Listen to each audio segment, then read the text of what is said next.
You have a packed audience eager to hear your wisdom today. Thank you for joining us virtually and for gracing us with your insights. Well, it's great to be here, so thank you. I'm sorry I can't be there in person, but now is an incredibly exciting time at General Motors. We're going through some of the greatest disruption, and I view it as opportunity. If you think about it, it was more than 100 years ago when the world transformed from horse and buggy to motorized vehicles. So here we sit, and my role, along with the leadership of the company, is to make sure that we lead through this transformation and are successful and in business for another 115 years. And I really see it as our responsibility to solve some of the issues around crashes, emissions, and congestion. And to do that, we're building a portfolio of electric vehicles that will really give people choice. And we think that's going to be critically important to drive EV adoption. So this is an incredibly exciting time. Technology is changing everything. So happy to have a discussion in Q&A.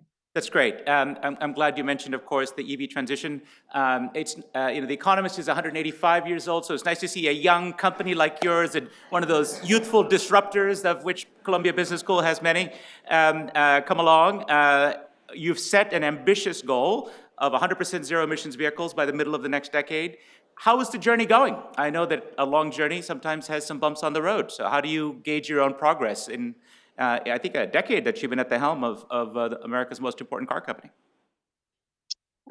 Yes, well, thank you. And, I would say when you're going through a transformation as significant as what we're doing, and it's not just the way the vehicle is propelled, which is electrification or fuel cells, but it's also the vehicle is a software platform as well. So this is a very significant transition. Again, we never expected it to be linear, but right now, I think we are making great progress. GM had some production challenges last year, but now we are ramping up, and we will have probably the most wide coverage portfolio of electric vehicles from different segments, different price points, and different brands, all the way from luxury down to affordable with our Chevy products and Cadillac at the top end, and trucks like the Hummer, which is really a super truck. And I think when you give consumers choice, my view always has been in this move to electrification, because I think electric vehicles are better. They're incredibly fun to drive because the way the propulsion system, and we've done a dedicated platform that allows us to do purpose-built EVs, it really opens up all new design. And we all know design is a critically important part of being successful in the auto industry. So I think we're on a path this year. Our plan is to produce and wholesale between 200,000 and 300,000 of our Ultium-based EVs in this country alone, or I should say in North America. And we're really poised. There's a lot being written right now that the EV transformation is slowing, but two reasons. One is affordability, and that's what we'll be addressing with new products like the Chevrolet Blazer EV and the Equinox, but also ramping up charging. Because again, we need to reach customers that only own one vehicle and depend on it every day. And there's a lot of work going on in the charging infrastructure as well. Let's spend a moment on both of those points, since you brought them up. They're important milestones on the road to market penetration. We'll get to charging in a moment, but on cost, it's been observed that the early adopters were quick to buy their, at first, Teslas and later on American-made vehicles, but that the price point in America is higher than perhaps for the mass market. What is your strategy for getting that price down dramatically so that they are high-quality, reliable cars at a reasonable price for the consumer? What's your secret sauce there? What do you have in mind? Well, when you talk about cost in EVs, it's all about the battery. And so working to have the right chemistry, one of the steps that General Motors is, we're in a joint venture, we're building our own battery cells and making our own modules. And so that gives us an advantage versus purchasing, and also gives us the ability to continue to innovate and leverage and use new battery chemistries to not only provide cost improvements, but also to provide more energy and with that more range. And so that's critically important. And I think our decision to vertically integrate there is going to pay dividends. We've said by the end of this year, our EVs will be variable profit positive, and next year will be to mid single digit margins. And that's with putting vehicles on the road like the Equinox EV that will be in the 30,000 range. You mentioned that a lot of people, early adopters of the EVs were more expensive. And also that early adoption, those were for people who owned more vehicles. So if there was a use case that they needed where they were going to go on a long road trip and they weren't sure about charging, they just jumped in their internal combustion engine vehicle. And so that's why getting the right range at affordable prices and having robust charging is what's going to really unlock the value. And I think GM's well positioned. And you also mentioned quality. We have brands that people trust. Our brands have the highest loyalty in the United States, and we also have the highest quality as measured by J.D. Power. So I think we're well positioned, but you're absolutely right. Vehicles have to be affordable, and getting to that 30 to 40,000 range is where the bulk of new car sales transact. So a big part of the answer was vertical integration, looking at manufacturing batteries. And of course, with that, we heard from a McKinsey expert earlier today about scale and the scale effects that come and cost reductions that come with that, that builds into this. And I heard also a little bit of the rapid learning loops that you get when you integrate closely with future battery chemistries, innovation loops that can be advanced. I know you have a new design center. You're working heavily on innovation made in America. So those are all the positives of this approach. However, vertical integration requires more capital, brings more complexity to your organization. Can you tell us a little bit about the challenge also of what is a different way of making cars, not just because of the drivetrain, but also because of corporate culture, of where you allocate your capital? How are you thinking about some of the challenges that may come with a different kind of industrial structure that you're taking on? Sure. One point you mentioned scale, and scale is vitally important. With scale is how we'll achieve profitability, and General Motors knows how to scale and has actually sells more vehicle in the United States than anyone else, and so that is critically important. And if you think about it, though, right now, this isn't a dramatic change because we make our engines right now. So we're really just changing the propulsion system. It was a change because in the past, virtually the entire industry was buying battery cells. So to be making them here, we think is important. But as I mentioned, the cell and the chemistry is what's going to allow you to have lower price and higher range and more energy density. And so we thought it was very important that in the key aspects of winning in electric vehicles, that we have tighter control as opposed to 100% reliance on the supply base. But to your point also, we are using this transformation, and because we did a dedicated platform, that's allowing us to do off our Ultium platform, something as small as an Equinox, which is a C-size vehicle for people who know the industry logo, but a small crossover, all the way up to a super truck or a commercial delivery van or a full-size pickup truck like the Silverado or the Sierra.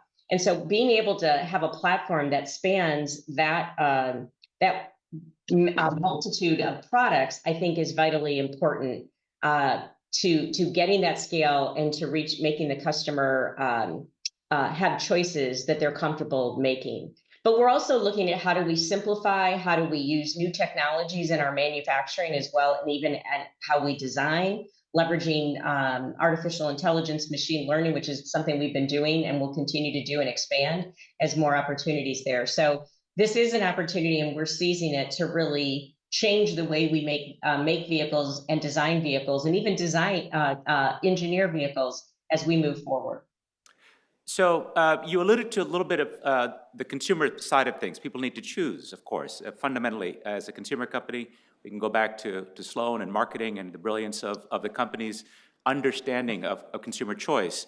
At the moment, if we look at a lot of the press, there's a discussion about an EV slowdown or challenges in the EV market. Our in-house view at The Economist is, in fact, if you look carefully, you're seeing a slight slowdown in the rate of growth of EV penetration rather than a reversal. But with that more nuanced analysis, I want to put this question to you. It looks like there might be a couple of years of challenging times for EV manufacturers before we get to 2026, 2027, when you might see the fruits of today's investments pay off in the marketplace. And you've alluded to some of those investments you're making now, new battery platforms, new brands, new models, a range of products, and an uptick that may come in sales. How do you plan to weather what might be a couple of challenging years, if indeed you accept the premise of that question? Well, I think I agree that the rate of growth is slowing, but even, and we just recently looked for an update, but the external forecasters are still saying it's probably going to be about 10% EV penetration of the total vehicles sold in the United States. So that still does represent growth. Again, we think we're well positioned for new customers because we're going to have affordable EVs out this year, especially with the Chevrolet Equinox EV. So I think getting that affordability is going to be very important. We also think we have an opportunity with existing EV owners that maybe bought an EV 3, 4, 5 years ago, because when we look at our Cadillac Lyriq, the Silverado and Sierra pickups, the Chevrolet Blazer, we have a host of products coming where people will likely upgrade because they have more feature content, more range, and new. And from General Motors, we continually get anecdotal feedback from our customers of how much they love our new vehicles, and really like the deep integration, like the design, and like the technology. How do you assess the state of your competition? Obviously, Tesla is always there, but we see a huge amount of interest around the world in the Chinese competition.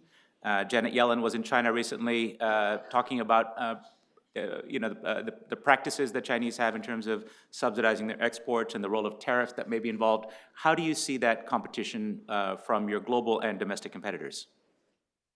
I take all competition extremely seriously. I think there's many qualified auto producers around the world. And so how you win is by having beautifully designed vehicles with high quality in the right segments and at the right price. And that means we constantly have to be driving for more and more efficiency and also differentiate ourselves on the consumer experience and also our serviceability and the ability to know you're going to be taken care of with your vehicles, the important role that the dealer plays. So, but we are constantly working to make every aspect of our business better because there is intense competition that's only growing.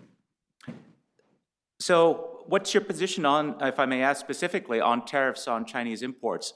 There is a new thought leadership piece by Columbia Business School academics that's just dropped that suggests that that's the wrong way to go. Support domestic manufacturing with subsidies, IRA, and other policies, but rather than engage in tariffs and blocking of imports. Is that a position that you can support? Well, generally, our position at General Motors is if there's a level playing field, let the best product win. I think what is being looked at around the world with many governments is there a level playing field?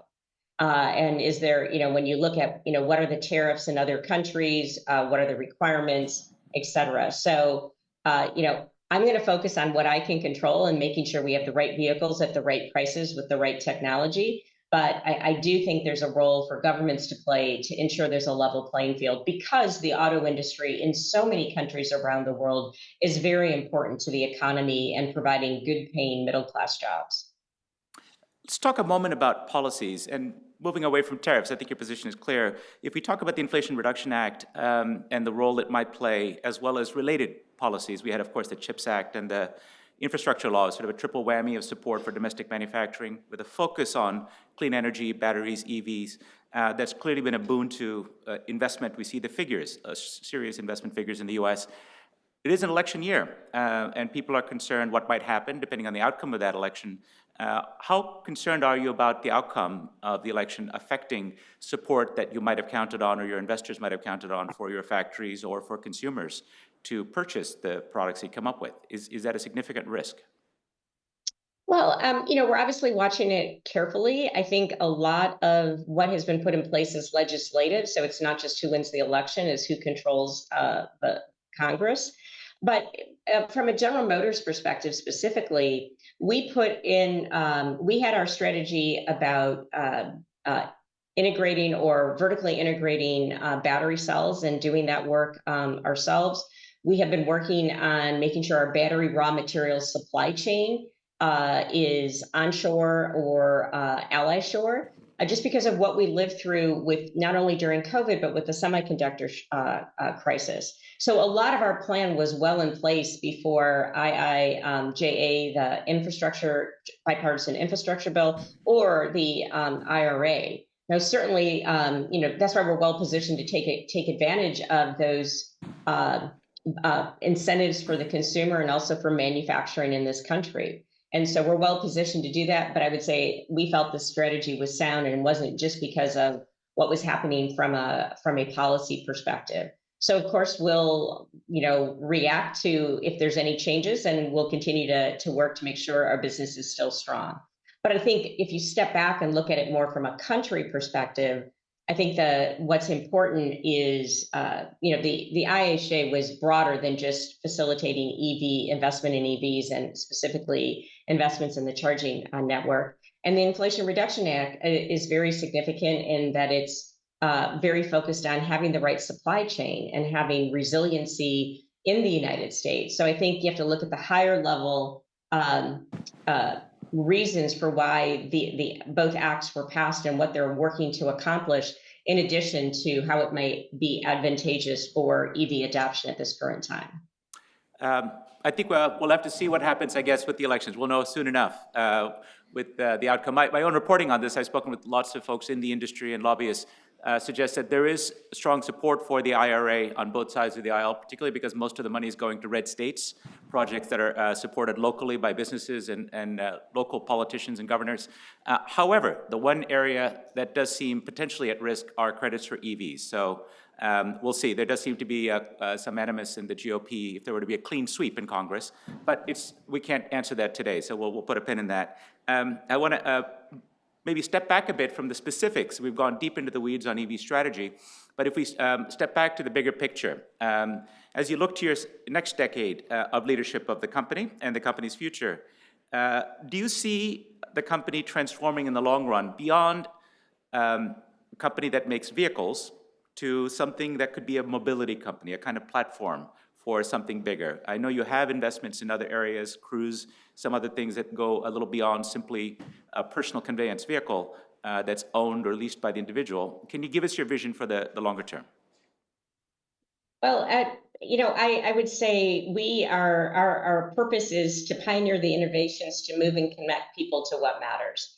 And so not only is what's changing and in a dramatic fashion is the way the vehicle is propelled with electrification, but as I mentioned briefly before, the vehicle is a software platform. And I think there's so much that we can innovate and create to make the consumer experience better while they're in the car, have that connectivity with the vehicle. And so I'm very excited about that piece of it as well. And I think, we want to have great, beautifully designed vehicles that have the right software to really change the customer experience. And we're just at the start of that. So that's what makes this transformation so exciting. There's really two that are happening at the same time.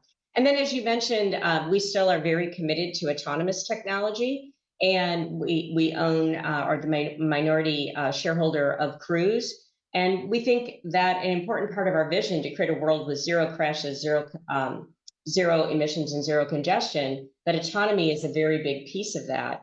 And also, because people are terrible drivers, basically, isn't it, Mary? Let's be honest.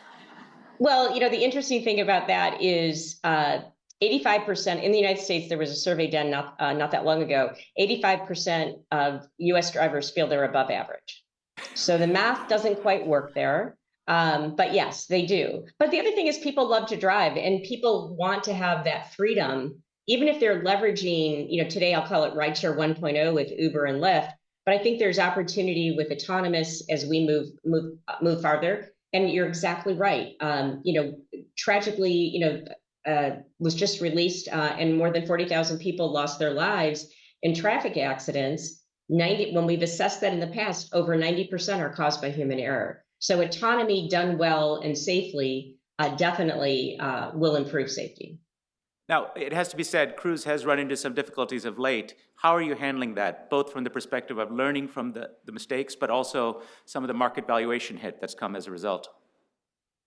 Sure.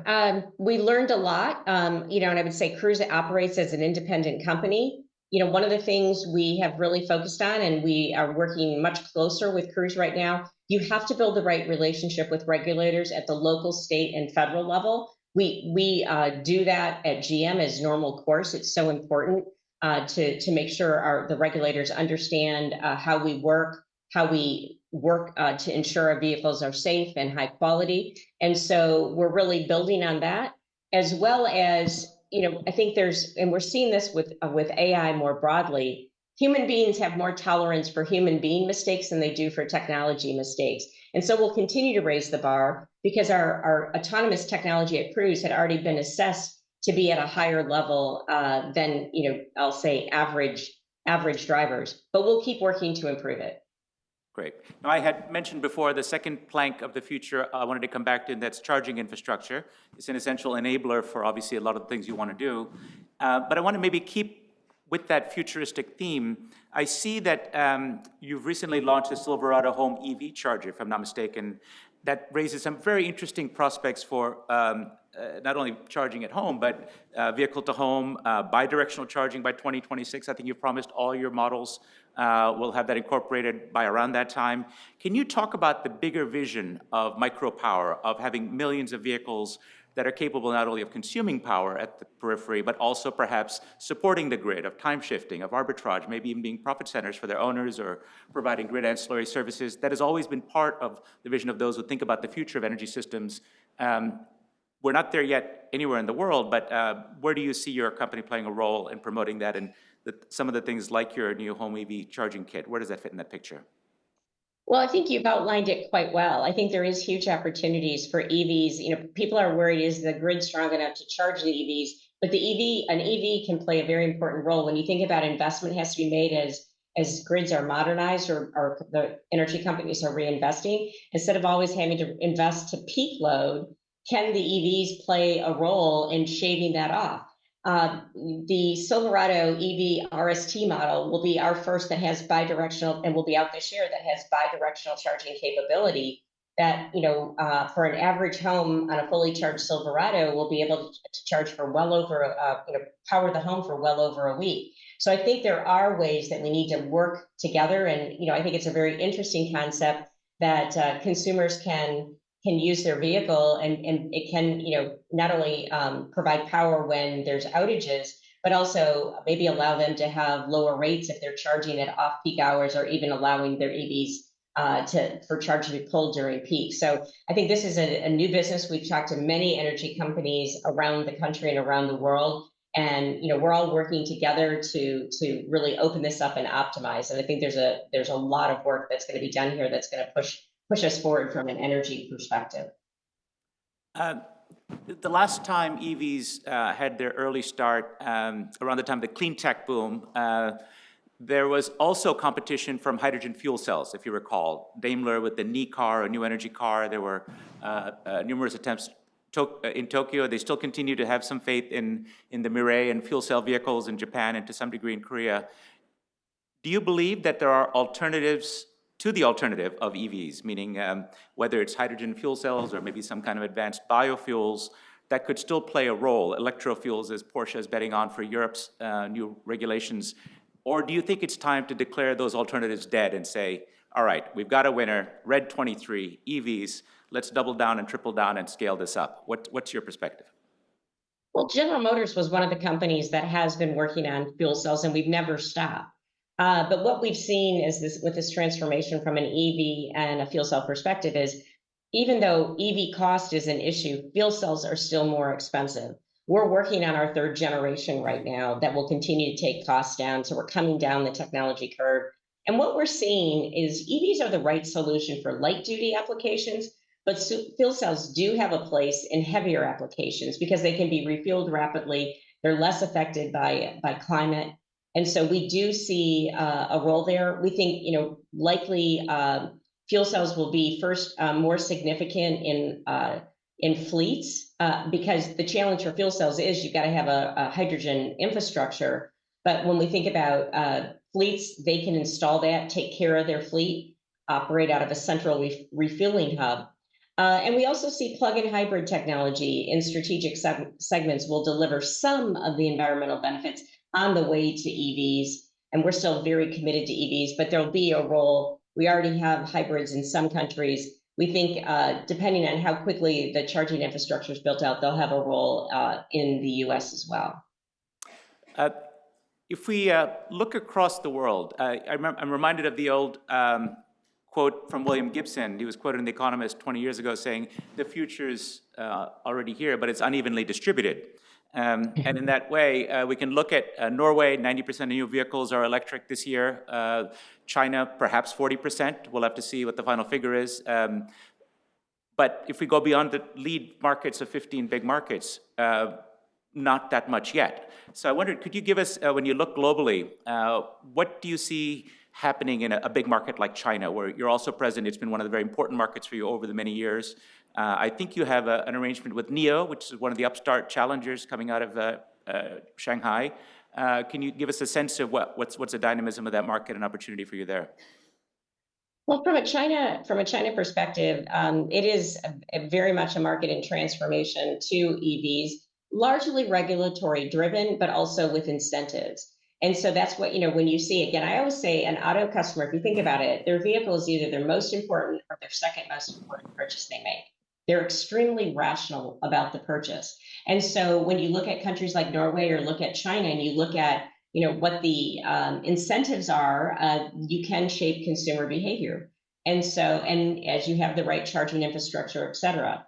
We see China as a very important market because although, it's been flat and stalled a bit, we still see tremendous growth opportunity in China. And we think we can play there, especially with our brands like Buick and Cadillac that are very well received. And so as this market is changing, we're working to, and we're seeing a rise in domestic Chinese EV manufacturers. Right now there's over 100. That's going to have to sort because only I think less than a handful actually make money. That is not a sustainable path. But I think it will sort over time. We think there's room there, but very much they're ahead on EV adoption, and it's largely driven by policy, and it's also driven the innovation there. And that's why I'm encouraged with things like IRA and the IIHH that really do encourage this development and innovation and IP ownership to happen in this country as well. Are there any other markets that you look at? How do you see the outlook? I know you had to step back in Europe from your own strategy in terms of internal combustion engines, but do you see any opportunity for EVs there or other lead markets other than China? Oh, absolutely.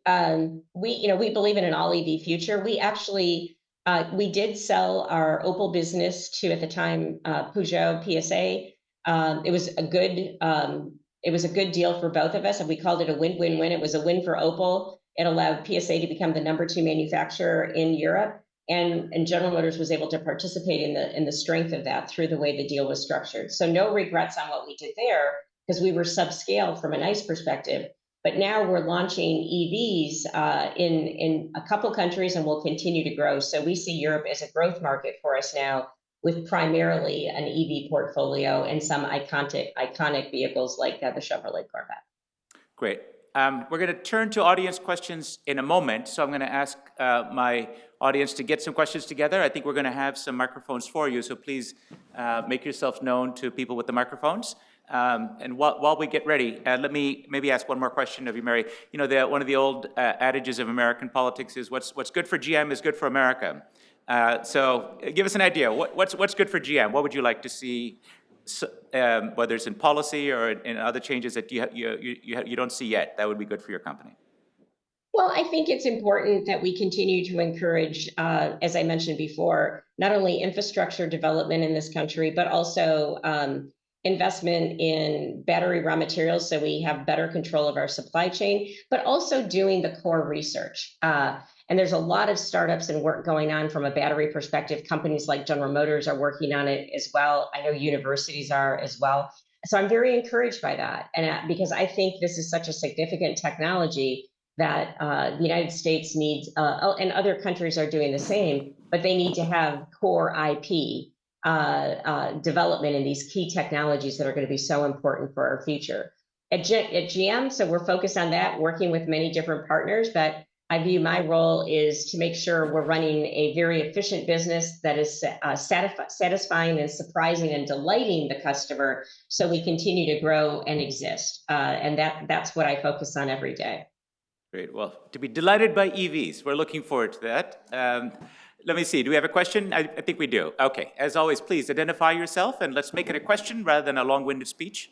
Excellent. Daniel from Columbia Climate School, thanks for being here. I'm actually not going to ask a sustainability question. I'm going to ask a kind of customer experience question. I know some Apple users were concerned to hear that GM was planning to phase out Apple CarPlay and kind of create a new version with Google, working on a new kind of Android-based experience. I'm wondering if you can talk about your perspective on kind of the customer experience in the car and how you think about working with these major tech players. Thank you. Well, I think we want to work with the major tech players and provide a great experience in the vehicle. What we were seeing, though, and the customer feedback we were getting is, if you're in a Google environment, or you're in if you go into Apple CarPlay or Android Auto, and you want to step out of that environment to do something with the vehicle, or even between, it gets pretty clunky. So it's not very seamless. And so, our role and we want to, as I said, delight the customer. The in-cabin experience is vitally important. And so we're looking for a more integrated, where it's very intuitive for the customer. Now, your phone still connects, and there's, many of the features, music, context, that can still be seamless. But if you've been in a vehicle where, especially some of the latest vehicles that are more advanced, you do see that it can get kind of clunky. And so this is all based on customer feedback and being seamless, to make sure that we're really focused on what the customer wants, regardless of what phone they use. Mary, how much of the decision has to do with finding value in the data that at the moment perhaps the Silicon Valley companies are extracting and amortizing better than Detroit companies? Well, the way we look at it is, yes, the data is important, but what we really want to focus on is owning the relationship with our customers directly, as opposed to being just the hardware manufacturer. As I've mentioned, the vehicle already is a software platform. So that's going to be what distinguishes vehicles and what you can really do to innovate going forward. So to give that to one tech company, where, our customer base, not all of them even use that phone, didn't seem to make sense.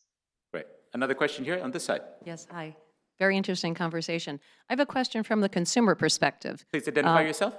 Excuse me? What's your name? Oh, yeah, Mary Swatek, Columbia Business School graduate. So I have a question from the consumer perspective. My understanding is that the EV batteries do not do well in severe cold weather. And so what is General Motors doing to address that? So, that's battery technology. That extremely cold weather does tend to have an impact. We are constantly working on improving that. And I think through some of the cold spells we had through this last winter, our vehicles performed well. But that's something we're constantly working on to improve, because, again, customers depend on their vehicles, whether it's warm, whether it's cold, when they unexpectedly need to take a long drive. So that is critically important, and we're constantly improving that. Mary, on the question of having a plan B, am I right that having initially wanting to go directly to EVs, you are perhaps tactically now investing in hybrids as a stepping stone? Is that fair to say? Because again, if you do have a plug-in hybrid, you can rely on this smaller internal combustion engine to save you if your battery doesn't come to the rescue. Yes, we did, and we still believe and are primarily focused on shifting to EVs, as I mentioned earlier, because we think they're better for the consumer. I mean, once you start driving EV and you never have to go to a gas station, it's especially if you can charge in your garage, not recognizing not all customers could do that. But if you look at the regulatory environment, and as we get into the latter part of this decade, it's a pretty steep curve. And will the charging infrastructure be there that gives people who only own one vehicle comfort that their only vehicle can be an EV? And with the recent regulation that's come out just in the last handful of months, plug-in hybrids are actually fairly significant in meeting the regulatory requirement. So, we want to offer customers choice. We think plug-in hybrids are are a real option. We've had them in the past. So we have the technology. It's a matter of integration. So we will provide customer choice, but we won't move off our goal to be all electric with our light duty applications in the United States by 2035. Great. Okay. But we have to be customer driven. Again, we are going to win when we meet customers' needs, and we've got to be sensitive and responsive and agile to make sure we're continually meeting customers' needs. Thank you. Next question. Hi, I'm Tom Sahajian from the School of Professional Studies. In addition to the work GM is doing on charging, is there any plan to have hot swappable battery modules in addition to the charging infrastructure? Thank you. I know there's some companies that are working on that right now. I think it ends being fairly expensive to do that. I think so. It's something we're constantly looking at and what would enable that. But right now, I think we're frankly more focused on having high quality EV batteries with long range that have appropriate charge times, and then making sure, working in partnership with many companies to have a resilient charging infrastructure. Thank you. My prediction is we'll see that leapfrogging in India and other countries sooner than we will in the US. Yes, next question. Hello, my name is Amanda Pico. I'm from SEPA. I'm going to ask a geopolitical question, obviously, on your outlook on China. It seems to be the case that GM's sales are obviously tumbling in China. I'd be just curious to know, do you see it obviously by virtue of increased competition, geopolitical headwinds, and what is your outlook for American businesses in China, especially since the recent delegation that met with Xi Jinping 2 weeks ago? Well, I would say that we've had a very significant business. We're still in the high single-digit market share in this market that's going through major disruption. Anytime you have that many new entrants coming in, you're going to see shifts in market share. And I think there are many Chinese OEMs that have done, have very capable vehicles. I think in some cases, in key segments, we weren't as quick as we should have been with the right EVs. We're doing that. So I think there's a place for us to play and participate in that growth. But I think there is shifts going on in the China market, especially with the number of domestic companies and with the high penetration of EVs. Is your partner longstanding joint venture with SAIC, Shanghai Automotive, the right sort of vehicle, so to speak, for you? Is that the right way to tackle a market with 100 very cut-rate competitors?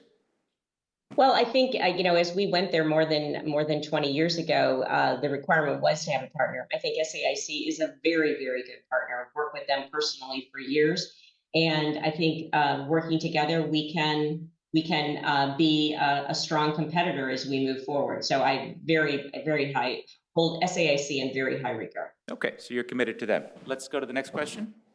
Hi, I'm Laura. I also go to SEPA, and my question is related to sustainability.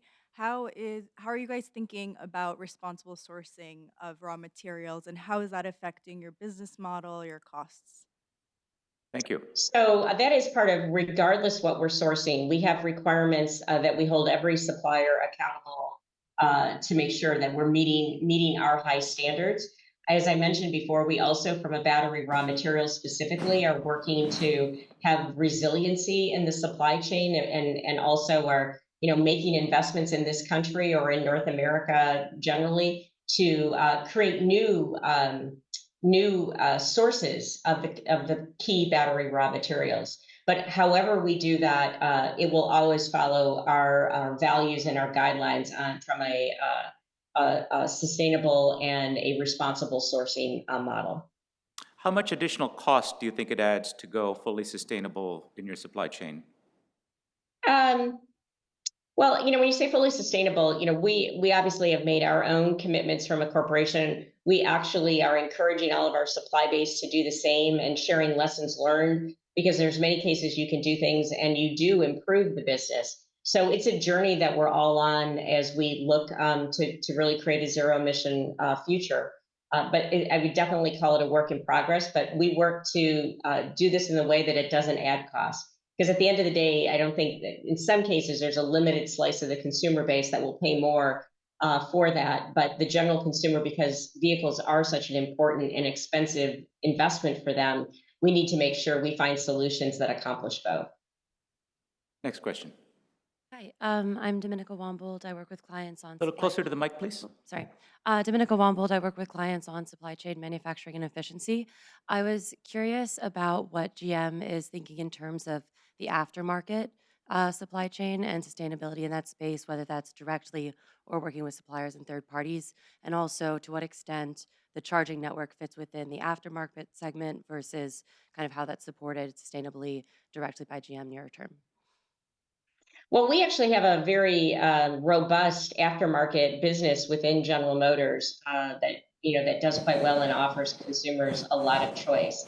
And so, and from a battery perspective, every battery we put on the road today is completely recyclable. We have a dedicated team that looks on how we recycle, and actually, we think that eventually can be a business for us as well, and help and kind of create a circular economy, especially for certain battery raw materials. So we continue to work on that. Your question on the charging infrastructure, I wasn't exactly sure what Yes. you're referring to.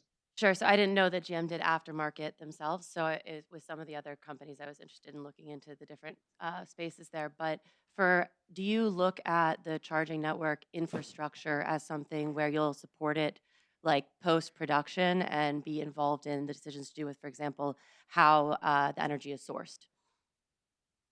Well, we want to make sure from a charging, I mean, we're working with a number of companies, so we're already partnering from a charging infrastructure. We have installed some chargers on our own, but we're more of a partnership model. For instance, we just created a partnership with I shouldn't say recently, but we're now installing chargers with the Pilot company.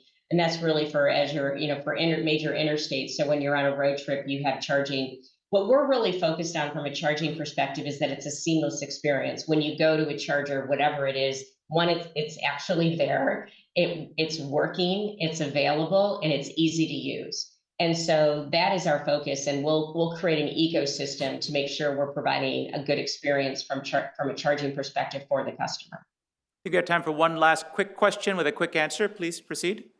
Hi, I'm a student of Columbia Business School MBA course, and then my question is, what is key difficulty you are facing while achieving Scope 3 emission target, like especially when working with the suppliers outside the U.S., like where there are different like regulatory standards? Well, I would say we have we work with over 20,000 suppliers directly, and then there's the tier 2s, tier 3s. It's a massive undertaking, and I would say there's huge variation right now. But as our tier 1s start to focus and make progress and do as we're working with them and they cascade it, I think we'll make progress. But it's a big undertaking, even just to really understand where it's at from a transparency perspective and collecting the data. So tremendous amount of work to do. Mary, you can't see us perhaps, but there are long lines of questions waiting to be asked. So just a testament to how appreciative the audience is of you giving your time and of giving such rich and fulsome answers to our questions. So I think on behalf of everyone, thank you, and we join you in giving you a round of applause. Well, thank you. It's been a real opportunity. Great questions, and I hope you stay committed to everything you're doing from a supply chain and from a resiliency and sustainability. So thank you all very much. I hope you all have a good day. Great. Thank you so much. I'll turn it back to our host.